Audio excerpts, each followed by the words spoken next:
Hello, welcome to the Spanner Lab. I'm Professor Spanner, and in this episode I'm going to break one of my own rules. We're going to fit something on. We're going to do some work on something that isn't broken.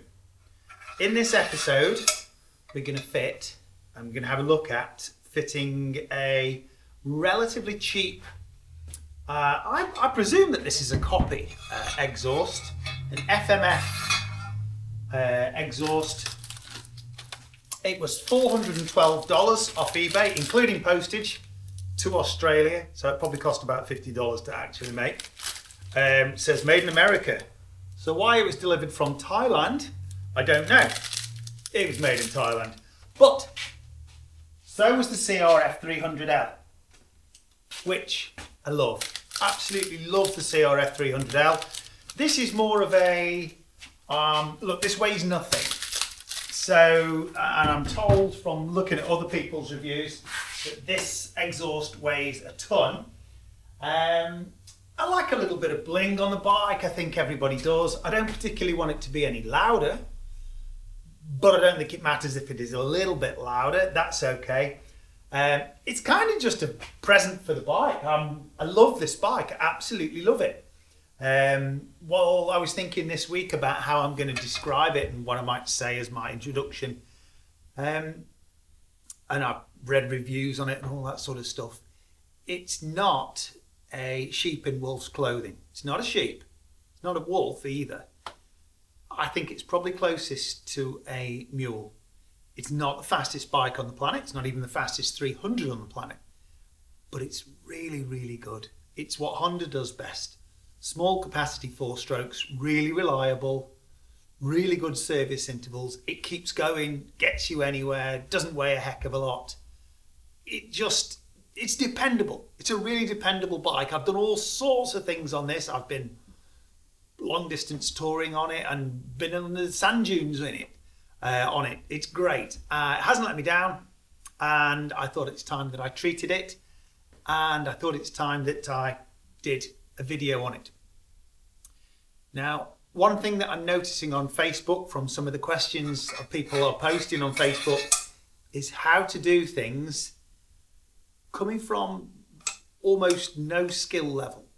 And I really don't mean that as an insult, and I really don't mean that as bigging myself up either.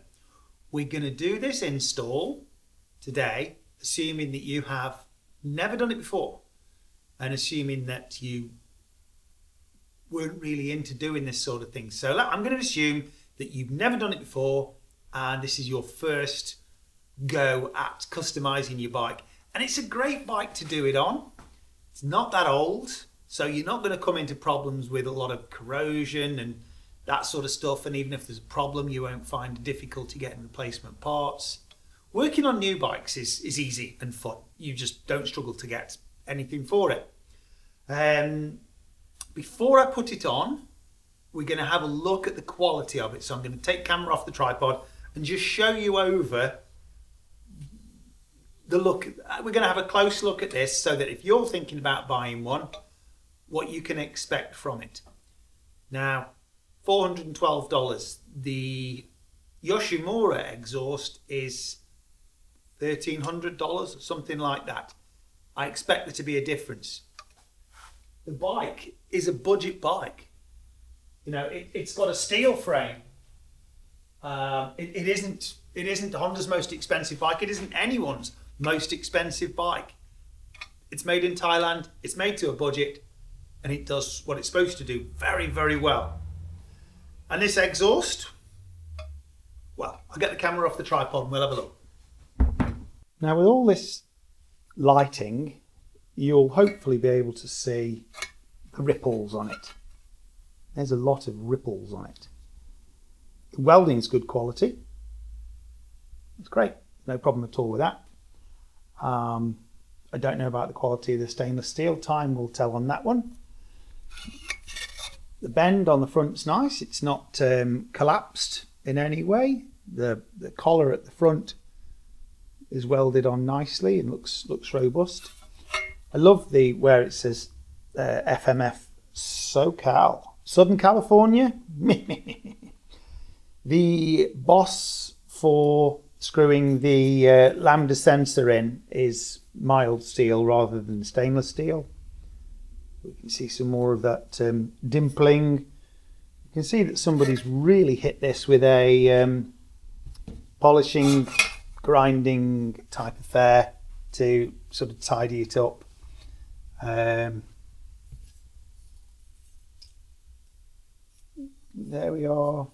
That looks really weak. Putting a star in it may look cool, but it just adds an unnecessary weak part. But it doesn't matter because it's only holding on a side panel. It arrived really quickly. It really was super quickly. And look, assuming that you are completely new to this, do not sign for anything if the box is crushed. If you go to the post office to collect your parcel and the box is smashed, insist on opening it right there and then at the post office so that you've got somebody there with you who can verify that it's how you found it. I had an exhaust with wheel marks straight. It was flat as a pancake and you can see where a forklift truck had driven over it. Thankfully, I'd done what I'm suggesting you do and it was no problem in getting it replaced and sent all the way over from Italy again at their expense rather than mine. American made. Might be American design. Look, it weighs nothing. It's really, really lightweight, so I'm happy with it. And in general, I mean, I don't know how it's going to fit. We're going to find that out at the moment, in a minute. It looks like easily $412 worth. So, without further ado, let's take off the old exhaust and I'll show you what you need, what bits we're going to take off, the minimum amount necessary to get to the exhaust and do it properly, which I think off the top of my head is going to be the rear rack so that I can get the seat off, so I can get the side panel off and then take the exhaust off. So I'll put you back on the tripod and we'll take these bits off and I'll show you the location of all the nuts and bolts so that you can find them too when you're doing yours. Okay, if you haven't got a rack on your bike, you don't need to do this, but I need to take my rack off to get my seat off. I'm pretty sure I've already said how much I love this B&B rack and all the B&B stuff. I've got the B&B front engine plate on as well. It's really good quality. It's great stuff. Great stuff.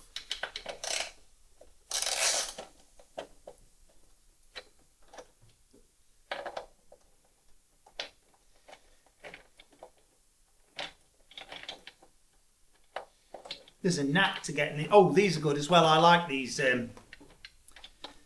fishnets, the airflow seat covers. I really like them as well. Good for the Australian heat. And when I jet wash the bike and then ride to the coffee shop, I don't arrive with a wet bum.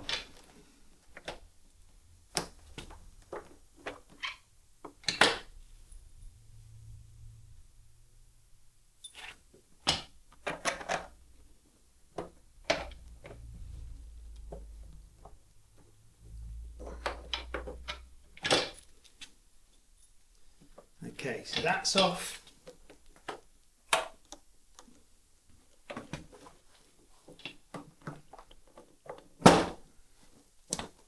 Okay, seat off.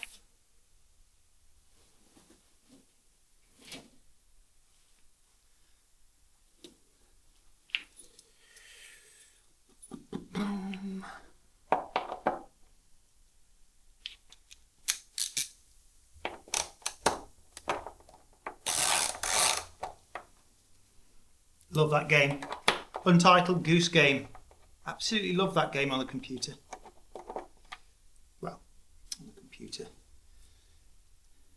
It's the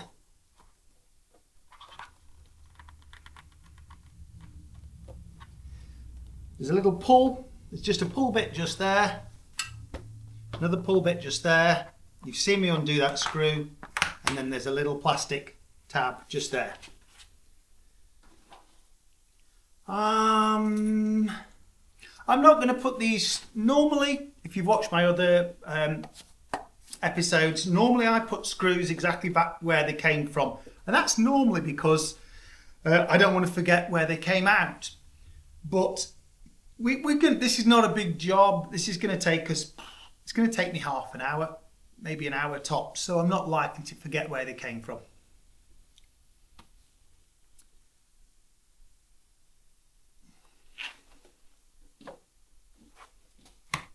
Let's pop you off. Now you held on. Well, let's start by getting rid of you. Can you see that with the camera? Yes, you can. Let's get rid of this heat shield.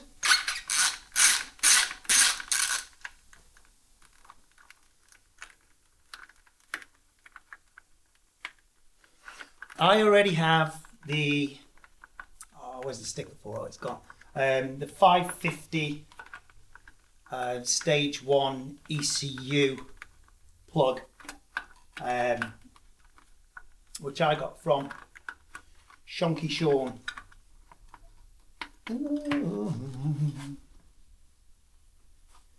Which I liked. I thought it made a fairly significant difference.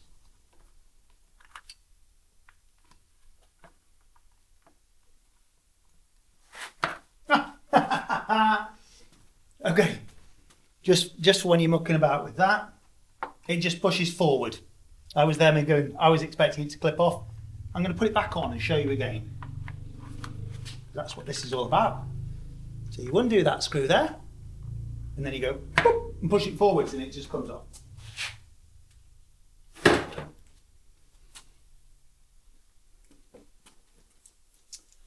I think I'm going to take this off in sections. Yes, that's what I'm going to do. So let's get rid of this first. 12, maybe 13. Let's loosen. I tell you what, just so I can get to that clamp. I don't think this. Got to touch the front screen to get it active again. Okay. I don't think that this heat shield needs to come off. But I'm going to take it off because apart from anything, when I put the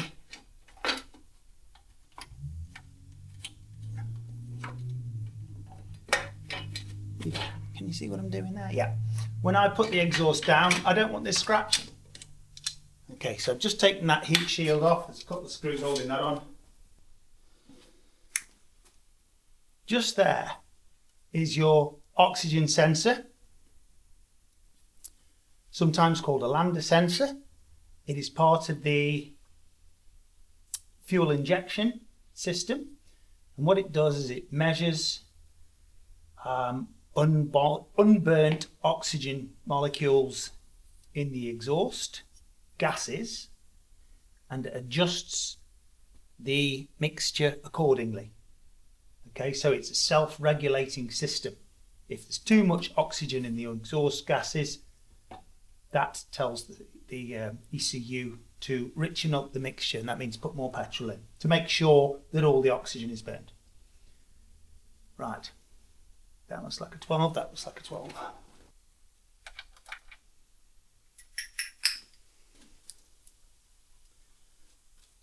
Now I'm going to start by just cracking them off, and that just means loosening them. Okay, so just a couple of turns there, couple of turns there, and a couple of turns there. Then we're going to get down to it and have a look and see how loose it is and what's next. Okay, so I'm going to pop that out. I'm going to leave that one because I don't want the whole weight of the exhaust just hanging on that clamp.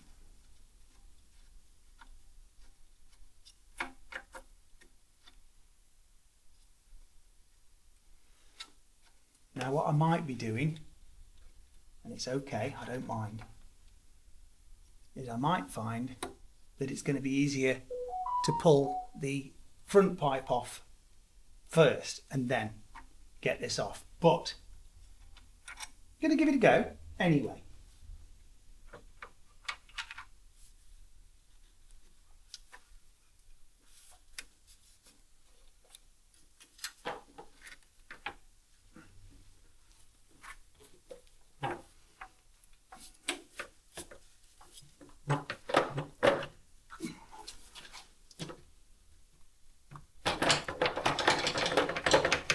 It's a coming. Okay, so I'm wiggling it. There isn't a more technical term than that. Wiggle it just a little bit. Pop this over here. Oh.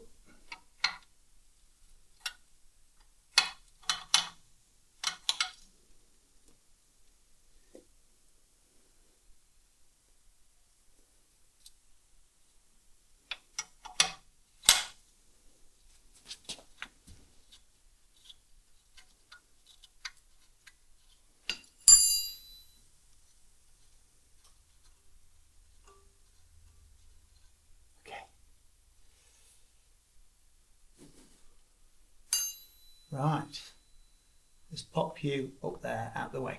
Now here is the two studs that hold the front pipe onto the cylinder head.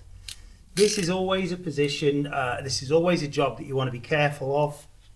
This was probably my very first mistake. I think at 13, 14 years old, was breaking one of these studs off. It was 6mm. M6 is not a very thick stud, and my little racing Yamaha has got 8mm studs on it, which I would say are infinitely better, but of course it's not infinitely better, they are just a heck of a lot better. So there's that comes off, and there we go. Push a new exhaust crush washer inside there that is just a stock Honda crush washer, so you don't need to go to FMF. One doesn't come in the package, which is not surprising given the price of it. It's cheap. So yeah, you've got to buy your own crush washer, which is easy enough. Go down to your local Honda dealer and get a crush washer and push it in there. Okay, that is in there. Now, these only want to be, at this stage, finger tight. Okay, do not tighten these up.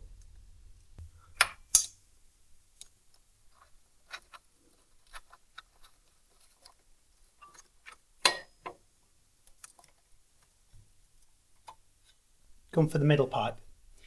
Now, the old exhaust had a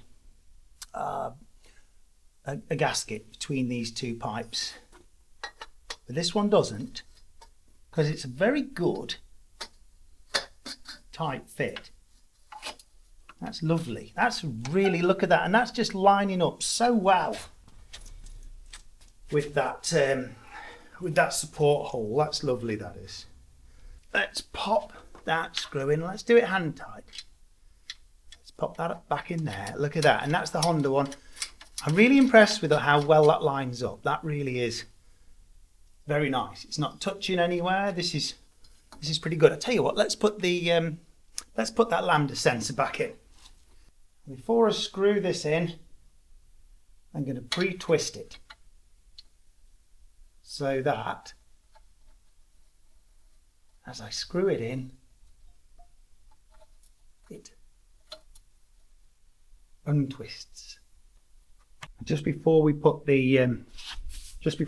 this back pipe on, I'm just going to show you the inside of my tool tube, just because I've seen people do various tool tubes, and this is my second tool tube that I've made for this. The first one I didn't have this bracket, and as a result I fastened it just on the plastic and it got caught.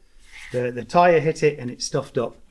And I made this bracket for it, and it was just made out of a piece of Dexian from Bunnings. In fact, the bracket came from some steel from Bunnings, and the 2 clips came from Bunnings. This whole lovely tool tube holder, I'll just take you to the other side as well, including this little catch that keeps it all locked, all came from Bunnings, was all super cheap. Actually, I shouldn't say super cheap because it didn't come from super cheap. It was all very reasonably priced, holds a litre of tools, and I will show you how to make one of these if you subscribe. So if you hit the subscribe button on this channel, which I presume is down there somewhere, you've got to be signed in. It doesn't cost you anything, but if you hit the subscribe button, I'll show you how to make one of these, and it'll save you a few dollars, and you'll feel great about yourself once you've made it, and you'll go, I made that. And then people will go, oh, where did you get that from? And you can go, I made it. And you don't have to say, Professor Spanner showed me how. That'll just be our secret. I just went over and grabbed hold of the old exhaust that came off, just for a weight comparison. Huge weight difference, massive. Let's take that out there.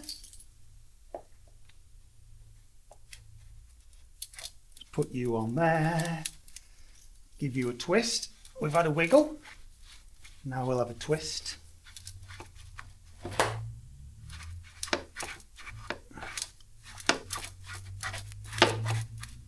Okay, these holes line up so well. I got this free spring puller. Always end up hurting myself with these spring pullers. I always end up getting my finger in there and yanking it and then thinking, oh my God, I've dislocated my finger, which isn't actually what happens, but it just feels like that. I'm going to put these pointy side up, I think. I'm just going to pop that in there like that, and that just keeps a little bit of tension there. It's time to tighten this lot up. Didn't take us long, did it? Now, if you subscribe and you've got a problem, yes, so you can not call, you can't phone me, but if you message me and you're a subscriber, I will guide you through doing yours if you need it. Don't contact me if you haven't subscribed. If it's too much trouble for you to subscribe, it is too much trouble for me to answer your questions. I think that's fair enough. Just hit the subscribe button and I will do all in my power to help you. I'm not entirely happy with that. I might rearrange that when we're not filming. Undo that and take the some of the tension out of it. Right, so that's in tight. I noticed that there's a copper crush washer in there, which technically should have been replaced, but I'm not overly worried about technically. I don't think it's going to make a heck of a lot of difference. It's much, much easier to not snap that M6 stud if you've got your wrench held there rather than there. You hold it there, you can snap that.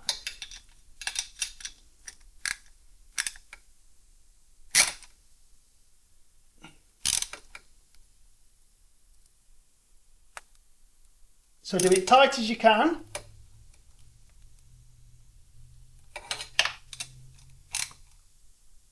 Down close. That is it. So now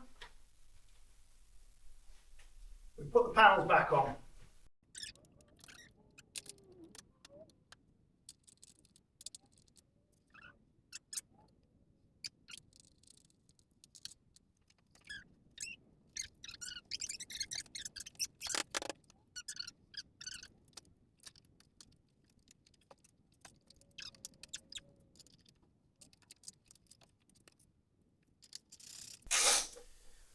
When you're doing something up like that, don't do it up tight. Just leave it loose until you've got the other one in. Because I know that these arse lines to get lined up. And it's always harder if one of them's in tight.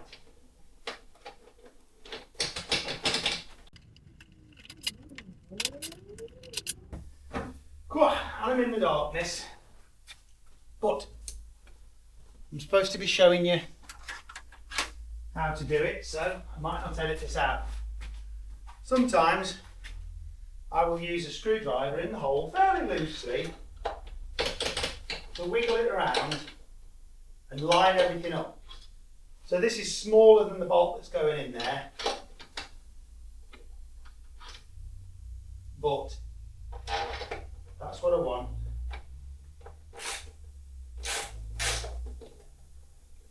Now that worked. It's gone in now, so I couldn't line it up. I was in the dark back here with the light shining in my face that I'm filming with, and I lined it up with that.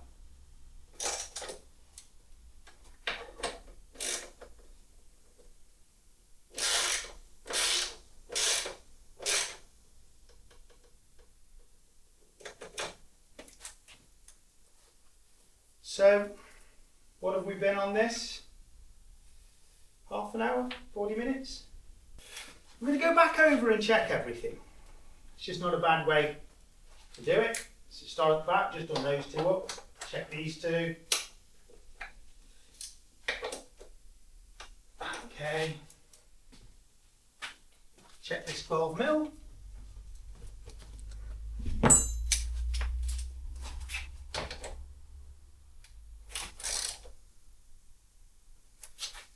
The other one under there was done up tight.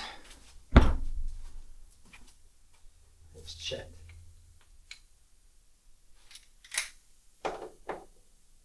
You are tight. You didn't come undone. I know those two were done as tight as they could be. That's it. That wasn't difficult, was it? Now this is inside, so this won't be, but look, you might be listening to it through a phone, you might not have the sound up anyway, but let's hear what it sounds like.